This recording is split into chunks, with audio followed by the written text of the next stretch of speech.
انا بحبك قوي بجد، انت احسن شخص انا قابلته في حياتي. وانت كمان يا حبيبتي هتفضلي احلى صاحبة انا مشيت معاها. مالك يا قلبي بس بتعيطي ليه؟ اصلا جوزي عمره ما حسسني بحب ليا ولا باهتمام زي اهتمامك دون. اخص عليه اخص، حد يسيب الجمال ده وما يهتمش؟ تخيل انه اشتري لي عربيه فيراري حمرا وانا كنت عاوزاها سودا، وحتى لما جاب لي هديه جابها لي الماس 20 ايراد بس. اخص عليه اخص، جوزك ده عمره ما يقدر النعمة اللي في ايده. بس ايه رايك في الخادم الفالصو اللي اشتريتهولك؟ الله تحفه يا قلبي، تعيش وتجيب لي. مين ده يا هاني؟ مين ده؟ انت اتجننت؟ ده هاني. عارف يعني ايه هاني؟ يعني ايه هاني؟ وربنا ما اعرف، اسألها هي، انا زيك.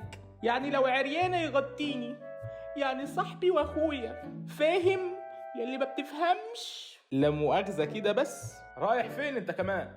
هعمل ايه يعني؟ هحضنها؟ انت مش شايف يا بني ادم؟ عايزه اللي يحتويها، عايزه دلع من اللي اتمنع. ده شكلك ما بتفهمش، لا مؤاخذة كده بس.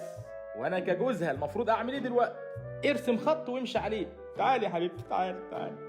معلش هو قاسي ما بيفهمش، هو حمار ما بيحسش. معلش عيط.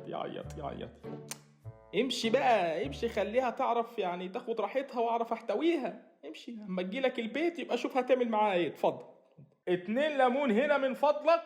السلام عليكم.